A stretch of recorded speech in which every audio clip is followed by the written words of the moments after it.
পাপিয়া দেবীর বড় বৌমা সোনালী আজ 10 বছর ধরে এই সংসার সামলে আসছে।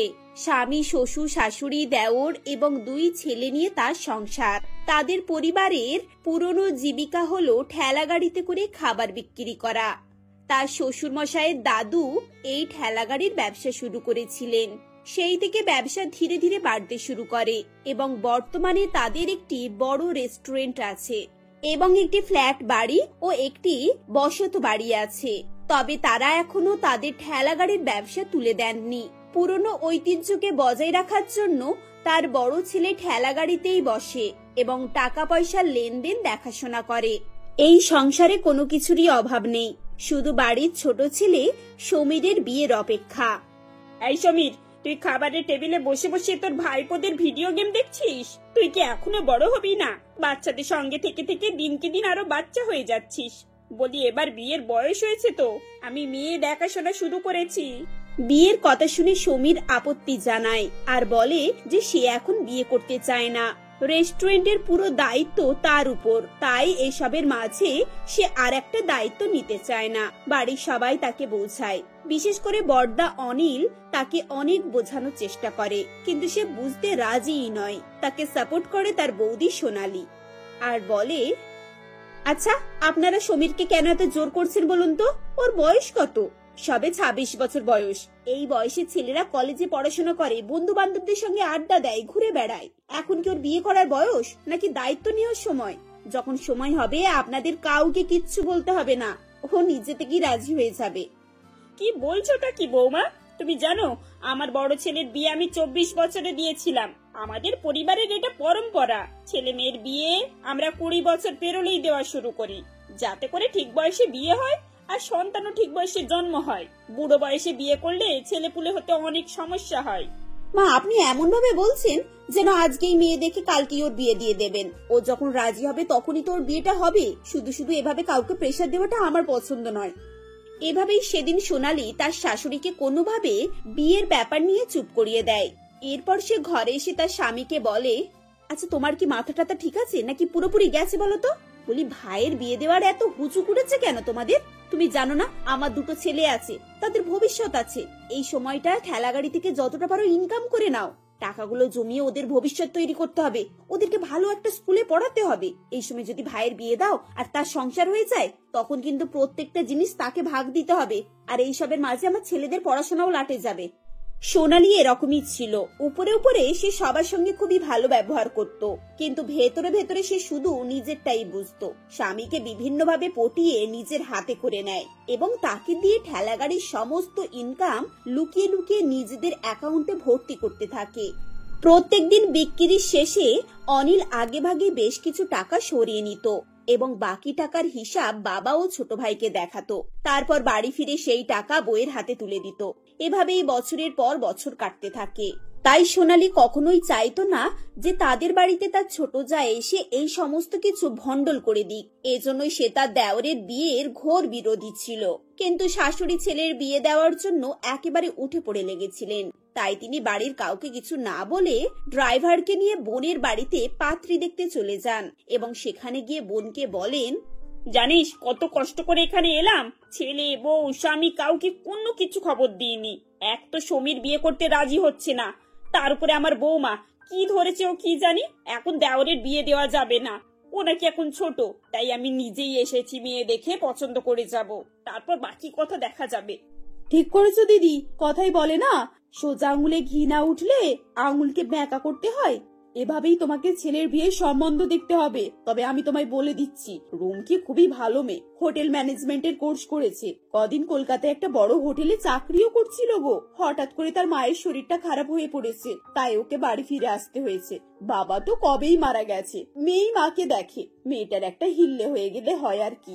আরে বাবা, আমিও তো চাই আমার ছেলেটার বিয়েটা হোক, কিন্তু বাড়ির লোক কি যদি এরকম করে তাহলে কি করে করবো বলতো?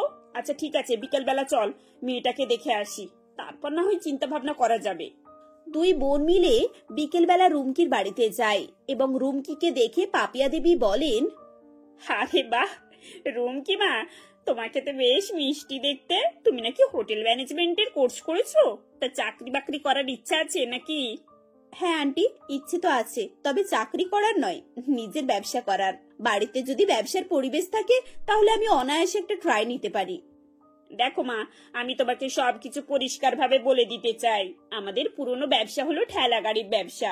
আমার শ্বশুর মশাইয়ের বাবা দাদু এরাও এই ব্যবসা করেছেন। এখন আমরা রেস্টুরেন্ট খুলেছি, জায়গা জমি গাড়ি বাড়ি সবকিছুই করেছি। তবে আমাদের ঠেলা গাড়ির ব্যবসা কিন্তু আগের মতোই রয়েছে, ওই ব্যবসা আমরা তুলিনি। সে তো খুব ভালো কথা আন্টি। আজকালকার যুগের ছেলেমেয়েরা অনেক লেখাপড়া শিখলেও ঠেলা গাড়িতে করে চা, কফি, কোল্ড ড্রিঙ্কস, পকোড়া এইসব বিক্রি করছে। পয়সা রোজগারের জন্য সৎ উপায়ে ইনকাম করাটাই মূল লক্ষ্য হওয়া উচিত, সেটা ঠেলা গাড়ি হোক বা 5 স্টার হোটেলই হোক। বাহ, তোমার কথা শুনে আমার খুবই ভালো লেগেছে। তবে আমি কোনো কথাই তোমার থেকে লোকাতে চাই না। আমার ছেলে কিন্তু বিয়েতে একদম রাজি নয়, তাই আমি একটু অন্যভাবে ওর বিয়েটা দিতে চাইছি। দেখো, এতে আমার ছেলের ফোন নাম্বার রয়েছে, তুমি কোন রকম ভাবে ওকে কন্ট্যাক্ট করবে। ওই ফেসবুক নাকি কি সব রয়েছে, তার আইডি নাম্বারও লিখে এনেছি।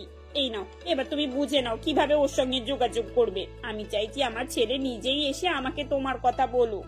পাপিয়া দেবীর কথা শুনে লেখা দেবী হেসে বলে, আরে বাহ দিদি, তুই তো একেবারে পুরো পাক্কা ব্যবসায়ী বাড়ির বৌমাদের মতো কথা বলছিস রে। দেখেছো তো রুমকি, তোমার শাশুড়ি মা তোমাকে বাড়ি নিয়ে যাওয়ার জন্য কতটা আগ্রহী। যাও, এবার তুমি তোমার কাজে লেগে পড়ো, তাড়াতাড়ি যেন ভালো খবর পাই আমরা। এভাবেই পাপিয়া দেবী এবং লেখা দেবী বাড়ি ফিরে আসেন। রুমকির মা পাপিয়া দেবীকে দেখে খুবই খুশি ছিলেন, কারণ তিনি বুঝতে পেরেছিলেন যে তার মেয়ে ওই বাড়িতে গিয়ে অনেক সুখী হবে।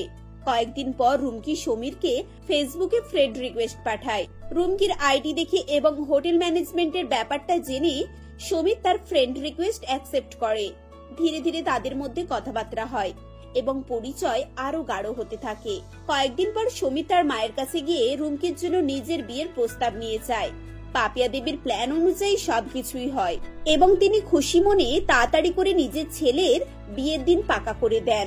এদিকে এসব খবর শোনার পর সোনালীর অস্থিরতা বাড়তেই থাকে এবং সে রুমকিকে ফোন করে বলে, হ্যালো রুমকি, আমি সোনালী বলছি, তোমাকে একটা জরুরি কথা বলার আছে। দেখো, তুমি খবরদার কিন্তু এই বিয়েটা করো না, কারণ এদের মানসিকতা খুব খারাপ। এদের পরিবারে গাড়ি বাড়ি ব্যবসা কিচ্ছু নেই, জানলে? শুধু একটা ঠেলা গাড়ি রয়েছে। সমস্ত কথা তোমাকে মিথ্যে বলেছে, এমনকি আমার বিয়ের সময়ও আমাকে মিথ্যে বলেছিল। এখানে এসে তো আমি ফেঁসে গেছি, কিন্তু আমি চাই না তুমিও এই বিয়ে করে সারা জীবন কষ্ট পাও। এভাবেই কথাবার্তা বলে সোনালী ফোন রেখে দেয়। পরের দিনই বিয়ে। রুমকি কি করবে না করবে সে কিছুই বুঝতে পারছিল না, কাউকে কিছু বলতেও পারছিল না। শেষে বাধ্য হয়ে তার মাকে সবকিছু বলে, যা শুনে তার মা তাকে আশ্বস্ত করে বলে, দেখ মা, মেয়েরা নিজেদের ভাগ্য উপরওয়ালার কাছ থেকে লিখিয়ে আনে। তোর যদি ভাগ্য ভালো থাকে তাহলে ওই ঠেলা গাড়ি তোর শ্বশুর বাড়ি হবে আর তুই সুখী হবি। আর যদি না থাকে তাহলে 5 স্টার হোটেলে গিয়েও তুই সুখী হতে পারবি না। এই মুহূর্তে আবার যতটুকু টাকা ছিল আমি তোর বিয়ের জন্য লাগিয়ে দিয়েছি। এখন যদি বিয়ে ভেঙে যায়, এক তো আমি সর্বহারা হয়ে যাব, তার উপরে বিয়ের জন্য আর প্রস্তাবও পাবো না। তাই তোকে এখানেই বিয়ে করতে হবে মা। রুমকি আর কি বলতো, নিজের ভাগ্যকে সামনে রেখে সে বিয়েতে রাজি হয়ে যায় এবং পরের দিন ধুমধাম করে তার বিয়ে হয়। বিয়ের পরে শ্বশুর বাড়িতে গিয়ে রুমকি সেখানকার পরিবেশ দেখে একটু অবাক হয়, কারণ তার বড় জায়ের কথাবার্তা মতো সেখানে কিছুই ছিল না। বরং পরিবারের অবস্থা দেখে তাদেরকে বেশ অভিজাত বলেই মনে হয়েছিল। পরের দিন রান্নাঘরে গিয়ে রুমকি সবার জন্য রান্না করার ব্যবস্থা করে। তখনই সোনালী চিন্তা ভাবনা করে যে কিভাবে তার ছোট জাকে সবার কাছে অপমানিত করবে এবং এরপর তার কাছে গিয়ে বলে, আরে রুমকি, তুমি এখানে? তুমি এখন এখানে কি করছো বলো তো? তোমার তো সবে বিয়ে হয়েছে, এখন তুমি নিজের রুমে যাও। নতুন বিয়ে হওয়ার পরেই তো বৌমারা রান্নাঘরে আসে দিদি। আজ আমার প্রথম রান্নার অনুষ্ঠান, তাই আমি মিষ্টি কিছু একটা রান্না করব ভাবছি। মিষ্টি কিছু রান্না করবে? কিন্তু আমাদের বাড়িতে তো মিষ্টি কেউ খায়ই না। তুমি এক কাজ করো, সবার জন্য চা করে নাও, তারপর আমি এসে সবাইকে ব্রেকফাস্ট করে দেব। এই বলে সোনালী সেখান থেকে চলে যায় এবং খাবার টেবিলে গিয়ে মিথ্যে করে বলে, মা দেখুন না, রুমকি না সকাল সকাল রান্নাঘরে চলে গেছে। আমি বললাম যে আমি সবার জন্য টিফিন করে দিচ্ছি, কিন্তু ও তো কোনো মতেই আমাকে কিছু করতে দিল না। বললো 15 মিনিটের মধ্যে ও নাকি নিজেই টিফিন করে নিয়ে আসবে। এবার আমি কি করব বলুন তো? কি আর করবে, বসে পড়ো আর নিজের ছোট জায়ের হাতে রান্না খাও। সোনালী মনে মনে ভাবতে থাকে যে সে তার ছোট জাকে খুব জব্দ করেছে। যখন সে শুধু চা নিয়ে আসবে তখন সবার কাছে অপমানিত হতে হবে তাকে। কিন্তু ঠিক 14 মিনিটের মাথায় রুমকি দুটো হাতে 2 রকমের টিফিন এবং চা নিয়ে সেখানে আসে। এই নিন, সবার জন্য সুজির উপমা আর স্যান্ডউইচ। আসলে সময় কম ছিল তাই এটা করে ফেলেছি। আর দিদি, তুমি যে বললে তুমি 10 মিনিটের মধ্যে এসে সবার জন্য টিফিন রান্না করবে, কই তুমি তো এলে না? আরে বাবা, ইয়ে মানে তুমি তো ছিলে, সেজন্যই তো আমি আর যাইনি। ওসব বাদ দাও। কই কি এনেছো, কই দেখি। এসব সবাই খেতে পারবে তো? দেখো, আমাদের বাড়িতে কিন্তু সবাই তেল মশলা খুব কম খায়। এরপর সবাই রুমকির হাতে স্যান্ডউইচ এবং উপমা খেয়ে সবাই খুব প্রশংসা করে। এই না হলে লেখাপড়া জানা শেফ। এতদিন পর বুঝলাম মানুষ কেন এত টাকা পয়সা খরচ করে হোটেল ম্যানেজমেন্ট করে। তোমার হাতে রান্না কিন্তু খুব সুস্বাদু বৌমা। ছোট বৌমার এই সুনাম এবং প্রশংসা সোনালী একেবারেই সহ্য করতে পারে না এবং কয়েকদিনের মধ্যে সে ঝগড়া অশান্তি শুরু করে। তারপর সম্পত্তি ভাগের কথা বলে। যেহেতু অনিল রেস্টুরেন্টের আইডিয়া দিয়েছিল ও তার কিছু টাকা লাগিয়েছিল, তাই তারা রেস্টুরেন্টটা নিয়ে নেয় এবং সমীর ও তার বউকে ঠেলা গাড়িটা দিয়ে দেয়। এমনকি ঠেলা গাড়ির রাঁধুনিকেও নিজের হোটেলে নিয়ে নেয়। পরের দিন রুমকি নিজে ঠেলা গাড়িতে গিয়ে ব্যবসা শুরু করে। আসুন আসুন, গরম গরম চাউমিন, ম্যাগি, নুডলস, স্যান্ডউইচ, গরম গরম ব্রেকফাস্ট। একেই তাদের ঠেলা গাড়ির খুব সুনাম ছিল। তার উপরে রুমকির হাতের রান্না খেয়ে ভিড় আরো বাড়তে থাকে। দেখতে দেখতে বছর ঘুরতে না ঘুরতেই রুমকির ব্যবসা একেবারে শিখরে পৌঁছে যায়। এদিকে তার বড় জায়ের রেস্টুরেন্ট ধীরে ধীরে ডুবতে থাকে।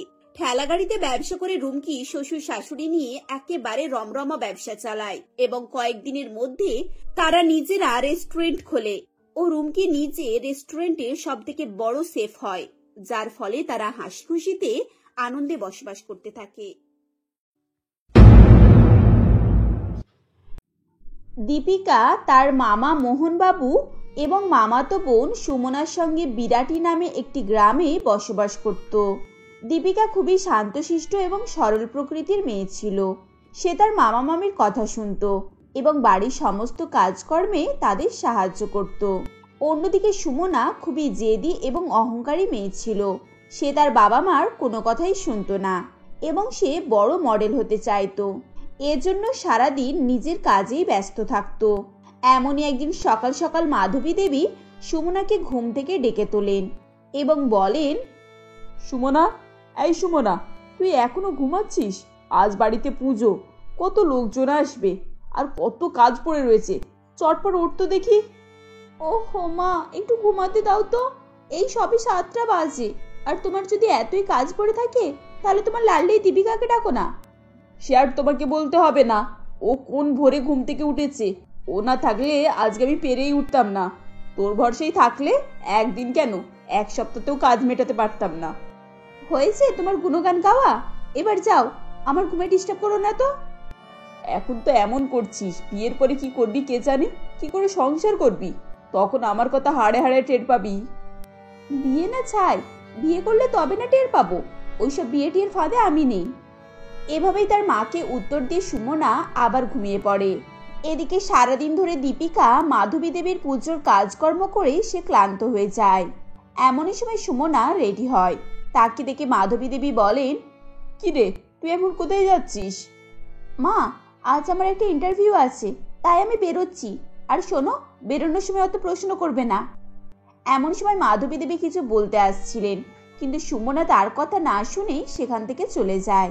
কিছুক্ষণ পর মোহনবাবু বাড়ি এলে মাধবী দেবী তাকে বলেন, দেখো, তোমার মেয়েকে নিয়ে আমি আর পারছি না, তাড়াতাড়ি ওর বিয়ের একটা ব্যবস্থা করো তো, নাহলে কোন দিন দেখবে একটা অঘটন ঘটিয়ে দেবে।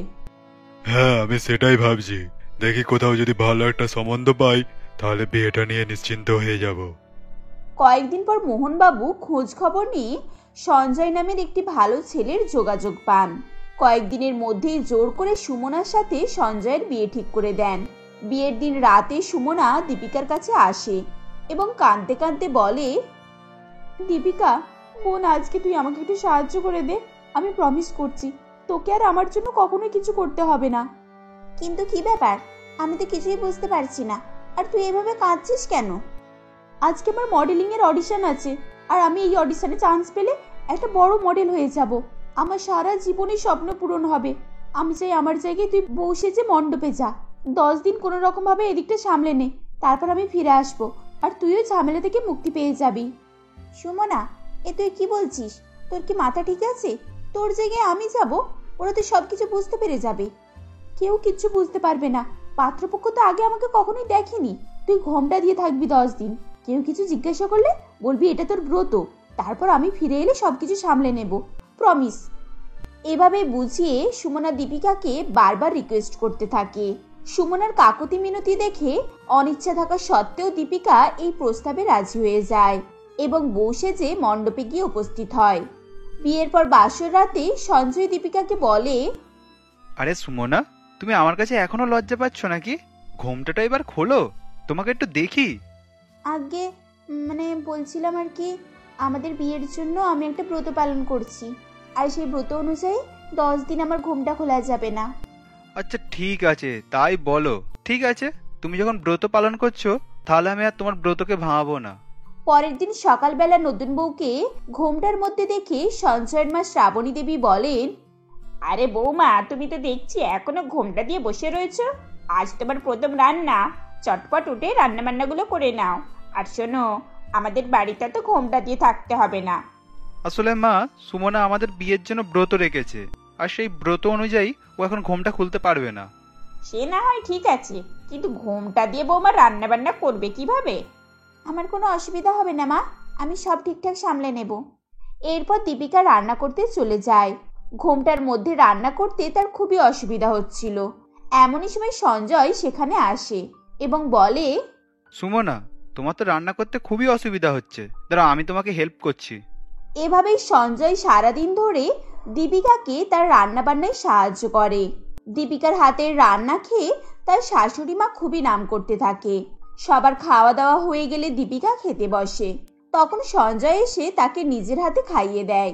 এভাবেই সঞ্জয় সবসময় দীপিকার কাজে তাকে সাহায্য করত। দীপিকা সঞ্জয়কে বেশ ভালোই লাগে, কিন্তু সে ভালো করেই জানতো যে সুমনা ফিরে আসবে এবং তাকে এই ঘর সংসার ছেড়ে চলে যেতে হবে। এভাবেই দিন কাটতে থাকে এবং ধীরে ধীরে 10 দিন পেরিয়ে যায়। দীপিকা সকালবেলা ঘুম থেকে উঠে সুমনাকে ফোন লাগায়। ফোনে রিং হওয়া সত্ত্বেও সুমনা ফোন তোলে না। দীপিকা বারবার ফোন লাগায়, সুমনা ফোন তোলে না। সেজন্য দীপিকা খুবই চিন্তায় পড়ে যায়। এরপর দীপিকা বুঝতে পারে যে সুমনা তাকে ইচ্ছা করে ফাঁসি দিয়ে চলে গেছে, কিন্তু তার আর কিছুই করার থাকে না। সেদিন ঘুম থেকে উঠে সঞ্জয় তাকে বলে, সুমনা, আজ তোমার ব্রত 10টায় পূরণ হচ্ছে, আজ তোমার ঘোমটা খোলার কথা। আমি যে এই 10 দিন কিভাবে কাটিয়েছি সে আমিই জানি, এবার আমি তোমাকে দেখতে চাই। সঞ্জয়ের কথা শুনে দীপিকা ঘাবড়ে যায়। সে কি করবে কিছুই বুঝতে পারছিল না। তারপর তার মনে পড়ে যায় যে সঞ্জয় বা তার বাড়ির লোক এর আগে কখনোই সুমনাকে দেখেনি। তাই সে ঘোমটা খুলে সঞ্জয়কে নিজের মুখ দেখায়। দীপিকাকে দেখে সঞ্জয় বলে, বাবা, আমার বউকে তো দেখতে খুব সুন্দরী, আমি ঠিক যেমনটা মনে করেছিলাম ঠিক তেমনটাই। এরপর 2 বছর কেটে যায়। দীপিকা 8 মাসের গর্ভবতী ছিল। সে সঞ্জয়ের সঙ্গে বেশ সুখে শান্তিতেই সংসার করছিল। এদিকে হঠাৎ সুমনার ফোন আসে।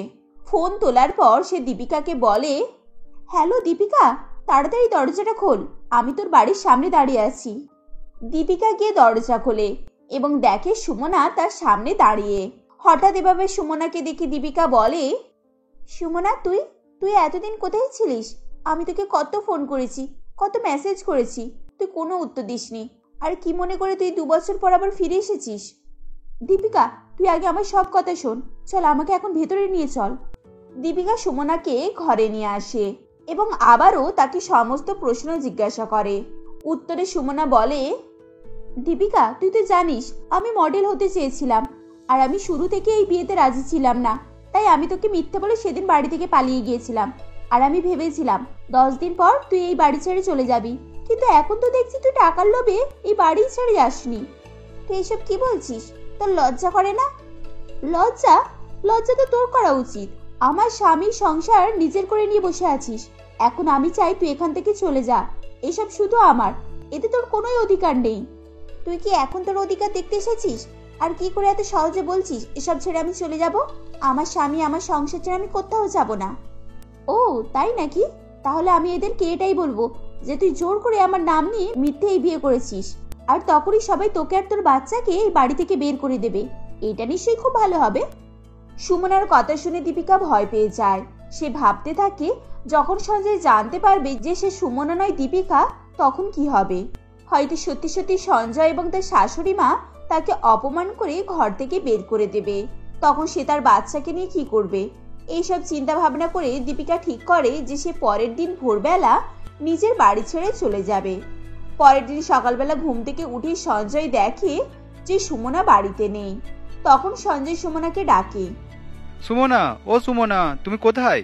মা, তুমি সুমনাকে দেখেছো? আমি সকাল থেকে ওকে খুঁজে পাচ্ছি না। না রে বাবা, আমিও তো বৌমাকে কোথাও দেখছি না। সঞ্জয়ের ডাক শুনে সুমনা বেরিয়ে আসে। তখন বলে, এই তো আমি, বলো কি বলবে? তুমি কে? আমি আমার স্ত্রী সুমনাকে ডাকছি। তুমি কোথায় থেকে এলে? আমি সুমনা, তোমার স্ত্রী। আর তুমি যাকে এতদিন সুমনা বলে ভেবে এসেছিলে, সে আসলে একটি ঠকবাজ। তার নাম দীপিকা। এতদিন আমার নাম নিয়ে আমার সংসারে থেকে এসেছে ও। এখন আমি ফিরে এসেছি। এসব তুমি কি বলছো? আমি তো কিছুই বুঝতে পারছি না। আর আমার স্ত্রী কোথায়? তুমি তাকে কোথায় রেখে এসেছো? ঠিক এমন সময় মোহনবাবু বলেন, এই তো বাবা, তোমার স্ত্রী এখানে আমার সঙ্গে। সবাই পিছন ফিরে দেখে দরজার সামনে মোহনবাবু এবং মাধবী দেবী দীপিকাকে নিয়ে দাঁড়িয়ে আছে। এরপর মাধবী দেবী এগিয়ে এসে সুমনাকে এক চড় মারেন এবং বলেন, ছোট থেকে তোকে অনেক আদর করে মানুষ করেছি। তখন যদি তোকে এভাবে কড়া শাসন করে মানুষ করতাম, তাহলে তুই আজ আমাদের মান সম্মান নিয়ে এভাবে খেলতে পারতিস না। এরপর তিনি সঞ্জয় এবং তার মা শ্রাবণী দেবীকে সমস্ত ঘটনাই খুলে বলেন। সবকিছু জানার পর দীপিকা ও সঞ্জয়ের কাছে এসে ক্ষমা চায়। সবাই দীপিকাকে ক্ষমা করে দেয়। এদিকে সুমনাও নিজের ভুল বুঝতে পারে এবং সে তার মা ও বাবার সঙ্গে ফিরে যায়।